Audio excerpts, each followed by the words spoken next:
하나님 말씀 요한복음 15장 1절에서 17절.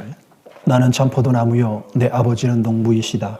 내게 붙어 있으면서도 열매를 맺지 못하는 가지는 아버지께서 다 잘라버리시고 열매를 맺는 가지는 더 많은 열매를 맺게 하려 하시려고 선질하신다.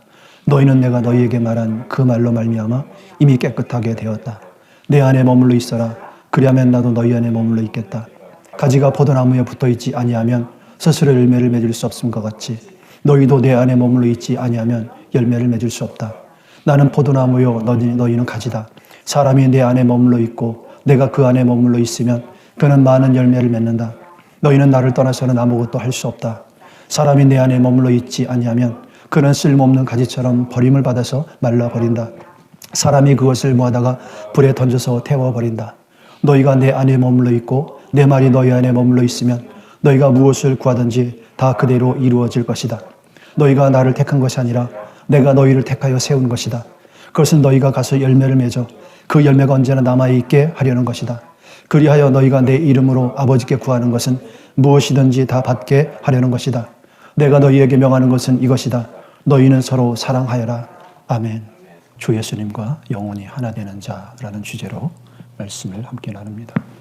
마지막 때를 사는 우리는 참 포도나무가 되시는 예수님 안에 머물러 하나가 될 때에만 열매를 맺는 삶으로 교회의 휴거와 주님의 재림을 준비할 수 있게 됩니다.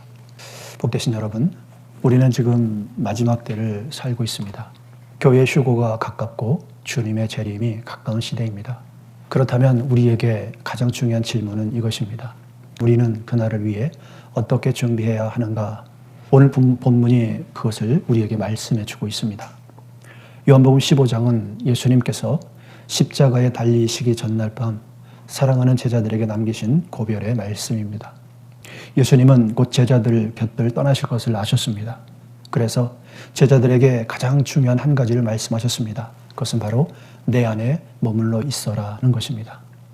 눈에 보이지 않아도 곁에 계시지 않아도 성령으로 나와 하나 되어 살라는 것입니다.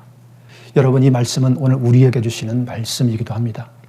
우리도 주님께서 다시 오시기를 기다린다면 주님이 눈에 보이지는 않지만 세상 끝날까지 성령으로 우리와 항상 함께 하시는 그 주님과 동행해야 하는 그 시대에 우리가 살고 있기 때문입니다. 신랑을 기다리는 신부에게 가장 중요한 것은 신랑과 같은 마음이 되는 것입니다.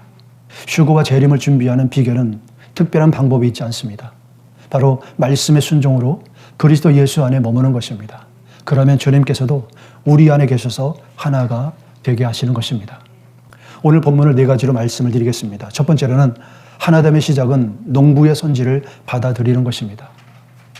요한복음 15장 1절 2절에 나는 참 포도나무요 내 아버지는 농부시다. 내게 붙어있지 않으면서 열매를 맺지 못하는 가지는 아버지께서 다 잘라버리시고 열매를 맺는 가지는 더 많은 열매를 맺게 하시려고 손질하신다. 예수님께서는 가진 자는 더 받을 것이고 없는 자는 있는 것까지 빼앗기게 될 것이다 라고 말씀하셨습니다. 열매를 맺지 못하는 가지는 하나님께서 잘라버리셔서 그래서 열매를 맺는 가지는 더 풍성한 열매를 맺게 하신다라고 말씀을 하십니다. 여기에서 예수님만이 참 포도나무이십니다라고 우리에게 말씀해 주고 있습니다. 예수님은 자신을 참 포도나무라고 말씀하셨어요. 왜 그렇습니까? 왜 참이라는 말씀을 하셨을까요? 그것은 가짜가 있기 때문입니다. 비슷하지만 가짜가 있기 때문입니다. 구약에서 하나님은 이스라엘을 포도나무를 심으셨지만 이스라엘은 좋은 열매 대신에 들포도, 먹지 못하는 포도를 맺었습니다. 사람도 제도도 세상의 그 무엇도 우리에게 참 생명을 줄 수는 없습니다. 오직 예수님만이 참 생명을 우리에게 주십니다. 그분만이 참 포도나무이시기 때문입니다. 그러므로 마지막 때의 준비는 다른 어떤 것이 아니라 오직 예수 그리스도께 붙어 있는 자만이 마지막에 참 포도 열매를 맺게 되는 것입니다. 그들만이 마지막 때 하나님의 자녀라 불리는 자들입니다. 하나님께서는 교회에 두 가지 일을 행하십니다. 2절에 내게 붙어 있으면서도 열매를 맺지 못하는 가지는 아버지께서 다 잘라버리시고 열매를 맺는 가지는 더 많은 열매를 맺게 하시려고 손질하신다. 하나님께서 교회에 행하시는 일 첫 번째로는 하나님께서는 붙어 있는 것처럼 보여도 열매가 없는 가지는 잘라버리십니다. 이것은 두려운 경고입니다. 교회 안에 있다고 해서 이름만 걸어 놓았다고 해서 안전한 것이 아닙니다.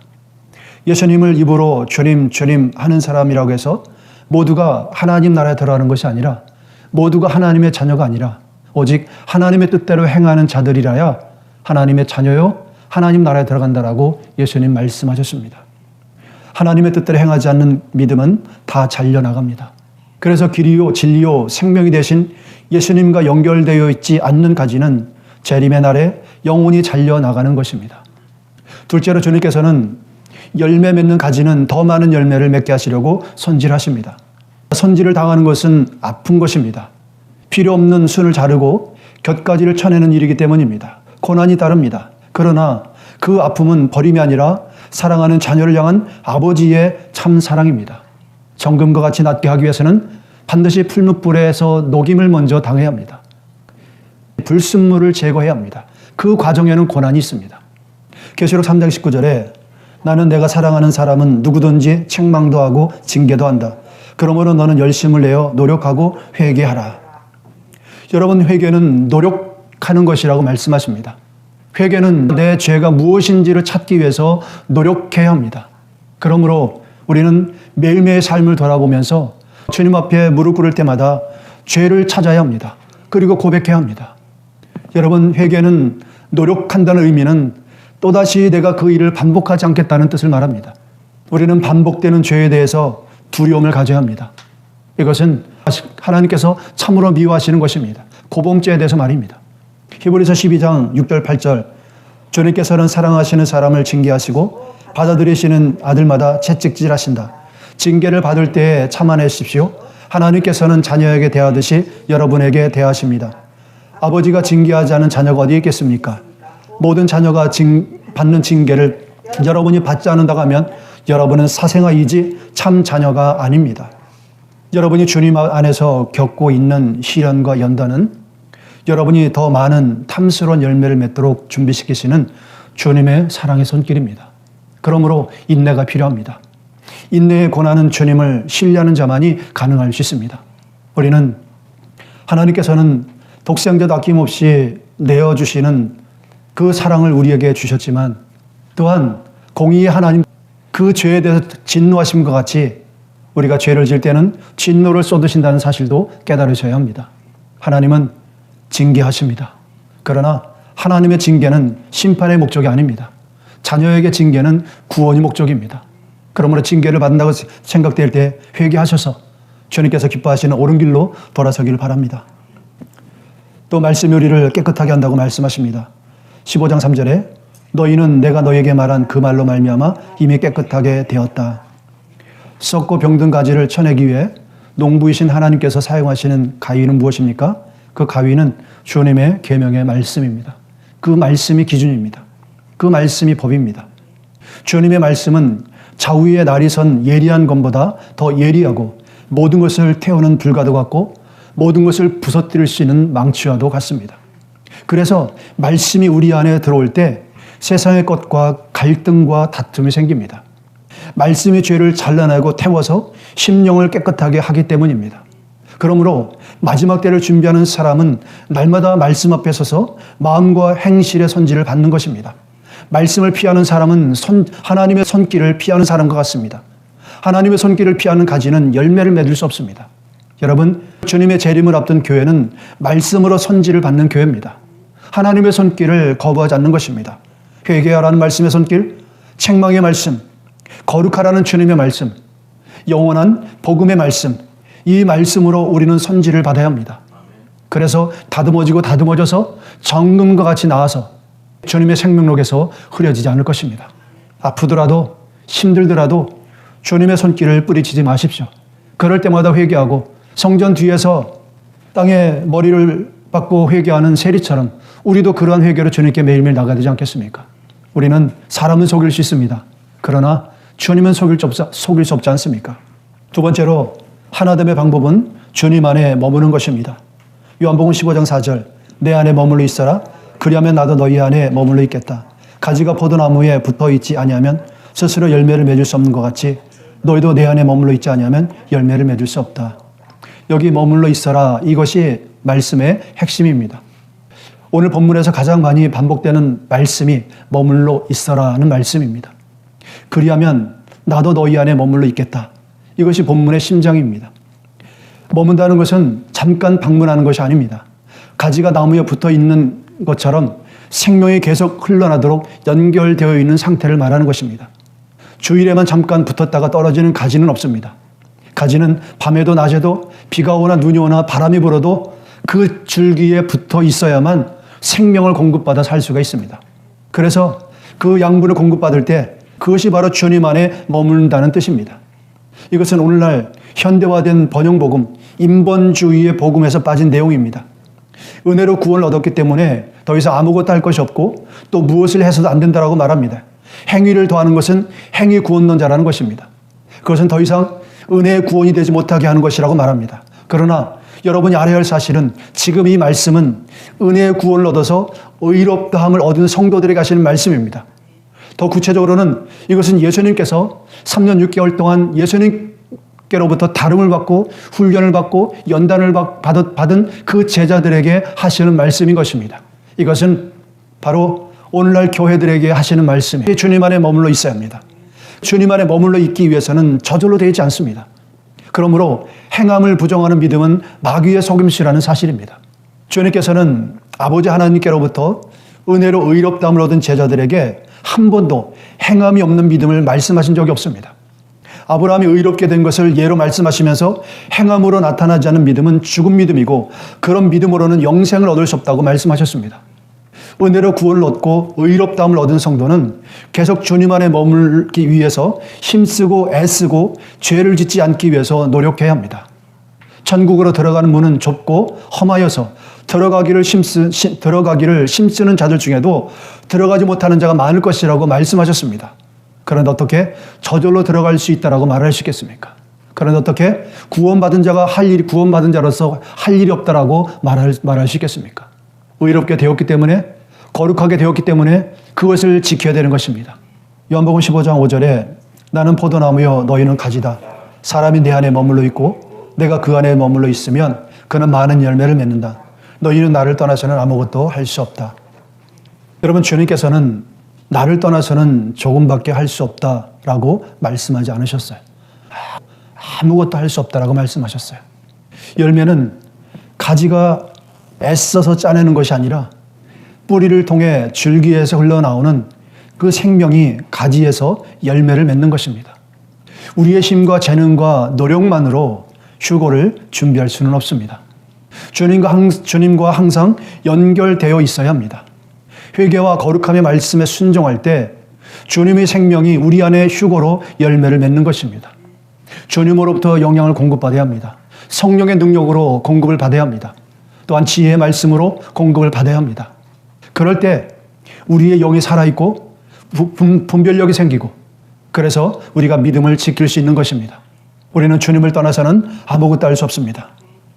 그래서 머물지 않는 가지에 주는 경고가 있습니다. 15절 6절에 사람이 내 안에 머물러 있지 아니하면 그는 쓸모없는 가지처럼 버림을 받아서 말라버린다. 사람들이 그것을 모아다가 불에 던져서 태워버린다. 이것은 마지막 때를 사는 우리에게 주시는 엄중한 경고입니다. 줄기에 머물러 있지 않는 가지의 끝은 마름이고 마름의 끝은 불쏘시개가 되는 것입니다. 지금은 은혜의 시간이지만 이 시간은 영원하지 않습니다. 주님께서 다시 오시는 날 붙어있던 가지와 떨어져 있던 가지가 분명하게 갈라집니다. 그러므로 오늘 아직 기회가 있는 오늘 예수님을 영접하시고 거룩함을 지키기 위해서 말씀에 순종함으로 주님 안에 머물기를 힘쓰십시오. 그릇된 행실, 불의한 행실, 음행과 불순종을 회개하십시오. 회개가 없이는 죄를 용서받을 다른 방법은 없습니다. 회개하면 용서받습니다. 그리고 회개 합당한 열매를 맺으십시오. 주님 안에 머무는 자에게 주시는 약속이 있습니다. 요한복음 15장 7절 8절에 너희가 내 안에 머물러 있고 내 말이 너희 안에 머물러 있으면 너희가 무엇을 구하든지 다 그대로 이루어질 것이다. 너희가 열매를 많이 맺어서 내 제자가 되면 이것으로 내 아버지께서 영광을 받으실 것이다. 주님 안에 머무는 자에게는 놀라운 약속이 있습니다. 기도가 응답이 되고 많은 열매를 맺고 아버지 하나님께 영광을 드릴 수 있습니다. 그러면 어떻게 머물 수 있습니까? 7절에 그 말씀이 있습니다. 내 말이 너희 안에 머물러 있으면 이라고 말씀하셨어요. 주님의 말씀을 먹고 그 말씀에 순종하며 날마다 기도로 주님과 함께하는 것입니다. 이것이 주님께 머무는 것입니다. 주님의 말씀에 순종하는 것, 주님 뜻대로 순종하는 것, 이것이 주님 안에 머무는 것입니다. 휴거 준비는 어느 날 갑자기 준비되는 특별한 행사가 아닙니다. 매일 매순간 순종함으로 주님께 붙어 있는 것입니다. 사도 요한도 이렇게 고면합니다. 요한일서 2장 28절에 자녀들아 이제 그의 안에 거하라. 이는 주께서 나타나신 바 되면 그가 공중 강림하실 때에 우리로 담대함을 얻어 그 앞에서 부끄럽지 않게 하려 함이라. 여기 보십시오. 주님 안에 거하는 것과 주님의 강림이 한 구절 안에 있습니다. 항상 주님 안에 머물러 있는 사람만이 주님께서 공중으로 오시는 날에 휴거되어서 주님을 영접하게 될 것이다 라고 말씀하십니다. 세 번째로 그 사랑 안에서 계명을 지키는 것입니다. 15장 9절 10절에 아버지께서 나를 사랑하신 것 같이 나도 너희를 사랑한다. 너희는 내 사랑 안에 머물러 있어라. 너희가 내 계명을 지키면 내 사랑 안에 머물러 있을 것이다. 그것은 마치 내가 내 아버지의 계명을 지켜서 그 사랑 안에 머물러 있는 것 같다. 자, 주님의 사랑 안에 머무는 길은 말씀의 순종입니다. 주님 안에 머무는 것은 느낌이나 기분이 아닙니다. 주님은 분명한 길을 알려주셨어요. 내 계명을 지키면 내 사랑 안에 머물러 있을 것이다 라고 말씀하셨어요. 곧 순종이 주님 안에 머무는 것입니다. 그리고 예수님께서 친히 본을 보이셨습니다. 예수님은 아버지의 계명을 지킴으로써 아버지의 사랑 안에 머무신다고 했습니다. 십자가에 피 흘려 죽기까지 순종하신 그 길이 바로 사랑 안에 머무는 길이었던 것입니다. 마지막 때를 사는 우리도 마찬가지입니다. 주님을 기다리는 자는 매일 자기를 부인하고 자기 십자가를 지고 주님의 말씀에 순종하는 그것이 주님의 사랑 안에 머무는 것입니다. 또 순종은 영원하고 풍성한 기쁨으로 이어집니다. 요한복음 15장 11절에 내가 너희에게 이런 말을 하는 것은 내 기쁨이 너희 안에 있게 하고 또 너희의 기쁨이 넘치게 하려는 것이다. 여러분 놀랍지 않습니까?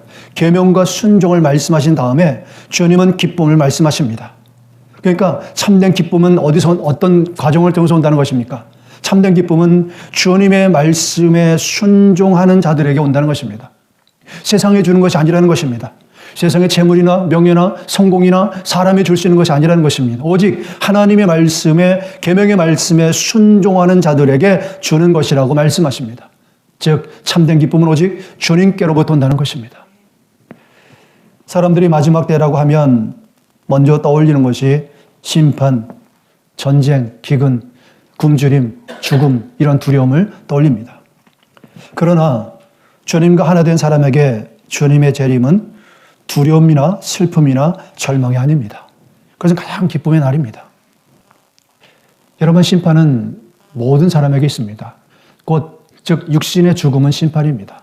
육신은 죄로 인해서 모든 사람은 죽게 되어 있습니다. 그러나 우리가 살림을 받는 것은 영입니다. 영이 살림을 받는 거예요. 그래서 우리가 주님을 정말 기다리는 자들이라면 지금의 이 전쟁으로 인해서 경제가 곤두박질치고 또 이 땅에 그 합법적으로 체류하지 못하는 사람들은 매일매일 하루가 참 이렇게 피를 마르는 그런 삶을 시간이 되겠지만 그럼에도 불구하고 영생에 대한 소망이 더 충만하다면 그 고난은 등이 견딜 수 있을 것입니다. 인내할 것입니다. 주님을 기다리는 시간은 두려움의 시간이 아닙니다. 공포의 시간이 아닙니다. 우리는 그날을 항상 바라보면서 지금의 현재 내 상황이 어땠든 우리가 소망 중에 기뻐하며 예수님을 기다리는 저와 여러분들이 되어야 합니다. 가장 큰 계명, 주님께서 너희를 사랑하신 것 같이 서로 사랑하라고 말씀하십니다. 요한복음 15장 12절 13절에 내 계명은 이것이다. 내가 너희를 사랑한 것 같이 너희도 서로 사랑하여라. 사람이 자기 친구를 위하여 자기 목숨을 내어놓는 것보다 더 큰 사랑은 없다. 주님께서 지키라고 하신 계명의 핵심은 우리가 서로 사랑해야 한다는 것입니다. 내가 너희를 사랑한 것 같이 사랑하라는 것입니다. 주님은 목숨까지 내어놓으셨습니다. 예수님은 마지막 때의 특징을 이렇게 경고하셨어요. 불법이 성함으로 많은 사람의 사랑이 식어지리라. 사랑이 식는 것이 말세의 표시라면 성도들이 서로 사랑하기를 힘쓰는 것이 준비된 교회의 모습인 것입니다. 형제자매를 미워하면서 휴거를 기다릴 수는 없습니다. 부부가 서로 사랑하지 않으면서 주님을 기다릴 수는 없습니다. 자녀들이 부모님께 순종하지 않으면서 주님을 기다릴 수는 없습니다. 성도가 예수님을 주님이라고 부르면서 불법과 음행과 거짓을 하면서 주님을 기다릴 수는 없습니다. 오늘 용서할 사람이 있다면 용서하십시오. 그러면 하늘 아버지께로부터 용서를 받을 것입니다. 용서하지 않는다면 하늘 아버지께서도 용서하지 않으십니다. 요한복음 15장 12절 13절에 내 계명은 이것이다. 내가 너희를 사랑한 것 같이 너희도 서로 사랑하여라. 사람이 자기의 친구를 위하여 자기 목숨을 내놓는 것보다 더 큰 사랑은 없다. 네 번째로는 하나됨의 열매는 친구로 부름받아 남는 열매를 맺는 것입니다. 요한복음 15장 14절 15절에 내가 너희에게 명한 것을 너희가 행하면 너희는 나의 친구이다. 이제부터는 내가 너희를 종이라 부르지 않겠다. 종은 그의 주인이 무엇을 하는지를 알지 못한다. 나는 너희를 친구라고 불렀다. 내가 아버지에게서 들은 모든 것을 너희에게 알려주었기 때문이다. 여기 너희는 예수님의 12 제자들입니다. 예수님을 따르기 위해서 전토와 그리고 부모, 형제까지 다 버리고 주님을 따랐던 제자들입니다.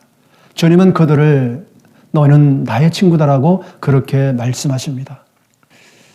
그래서 주님과 하나 된 자는 종이 아니라 친구라고 말씀하십니다. 그리스도 하나 된 사람에게 주님은 놀라운 이름을 주십니다. 종이 아니라 친구라고 말입니다. 내가 너희에게 명한 것을 너희가 행하면 너희는 나의 친구다. 조건이 있습니다. 내가 너희에게 명한 것을 너희가 행하면, 그러면 주님께서 나는 너희를 친구라고 여긴다라고 말씀하십니다. 그래서 종은 주인이 하는 것을 알지 못하지만 친구는 압니다. 주님은 아버지께서 들은 모든 것을 친구인 제자들에게 다 알려주셨습니다. 그래서 주님의 친구인 사도 요한은 주님의 영원한 구원 계획을 직접 들었고 훗날에 이루어질 주님의 계획을 듣고 본 것을 계시록으로 기록하여 우리에게 전해 주었습니다. 주님은 제자들에게 모든 비밀을 풀어서, 하늘나라의 비밀을 풀어서 말씀해 주셨습니다. 가르쳐 주셨습니다. 그래서 제자들은 주님께서 무엇을 하실지를 알고 있었습니다. 예수님께서 십자가에 달리시기 전에 예수님의 죽으심과 부활에 대해서도 제자들에게 알려주셔서 제자들이 알 수 있었습니다. 주님은 친구라고 부른 그 제자들에게 모든 것을 알려주심 같이 오늘날에도 주님의 말씀에 순종하는 자들에게 주님의 뜻을, 계획을 알게 하십니다.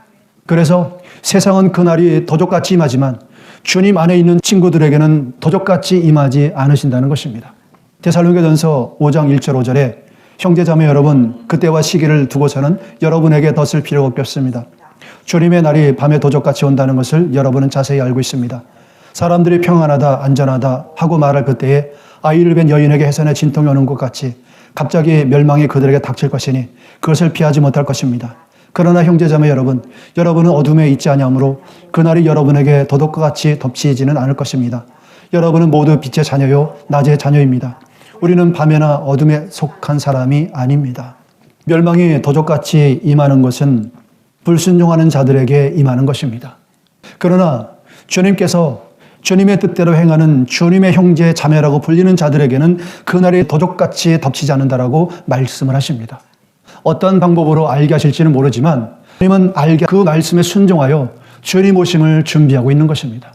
그들에게는 어느 날 갑자기 도적같이 심판당하지 않는 것입니다. 여러분 준비하십시오. 항상 깨어서 주님을 기다리십시오. 택하여 세우신 목적은 주님과 영원히 있게 하는 것입니다. 15장 16절에 너희가 나를 택한 것이 아니라 내가 너희를 택하여 세운 것이다. 그것은 너희가 가서 열매를 맺어 그 열매가 언제나 남아있게 하려는 것이다. 그리하여 너희가 내 이름으로 아버지께 구하는 것은 무엇이든지 다 받게 하려는 것이다. 우리가 주님을 택한 것이 아니라 주님께서 우리를 택하여 세우셨습니다.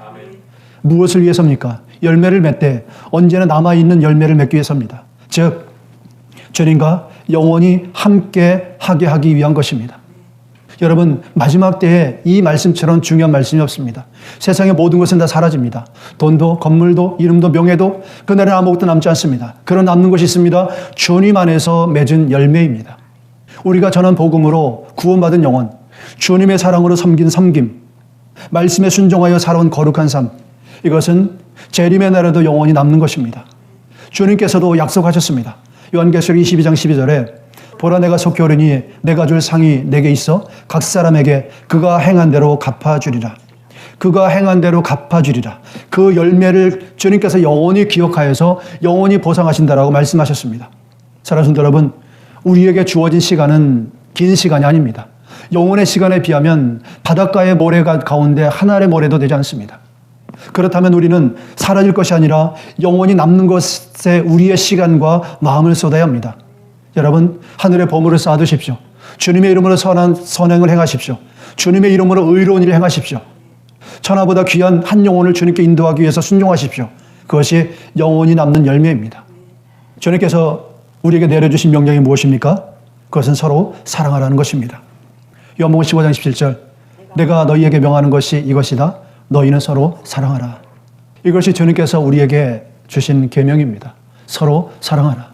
주님은 이 말씀의 마지막을 다시 사랑으로 맺으십니다. 내가 너희에게 명하는 것이 이것이다. 너희는 서로 사랑하라. 사랑을 받으라가 아니라 서로 사랑하기를 힘쓰라고 말씀하십니다. 여러분, 상대방에게 사랑을 강요하지 마십시오. 사랑을 강요할 자격이 우리에게는 없습니다. 남편과 아내가 서로에게 사랑을 강요할 자격이 없습니다. 있다면 사랑할 자격만 있습니다. 이것이 주님께서 우리에게 주신 자격입니다. 우리는 서로 정죄할 자격이 없습니다. 용서할 자격이 있습니다.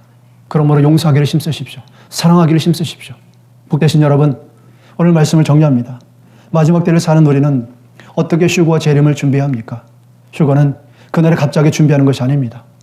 오늘 주님이 내 안에, 내가 주님 안에 있는 참 포도나무가 되시는 주님께 붙어있는 가지가 그날에 휴거가 되어 올라가는 성도들입니다. 심판의 날에는 그리스도 예수 하나 된 사람들에게는 기쁨이 차고 넘치는 잔치날입니다. 영원한 기쁨의 날입니다. 신랑을 기다리는 신부처럼 그날을 기쁨의 날이요 사랑하는 주님과 만남의 날이기 때문입니다. 메시아께서 곧 다시 오십니다. 그날까지 회개와 거룩함과 말씀의 순종함으로 참 포도나무이신 주님께 붙어 계십시오. 주님께서 곧 다시 오십니다. 요한복음 15장 5절, 나는 포도나무여 너희는 가지이다. 사람이 내 안에 머물러 있고 내가 그 안에 머물러 있으면 그는 많은 열매를 맺는다. 너희는 나를 떠나서는 아무것도 할 수 없다. 아멘. 기도하겠습니다.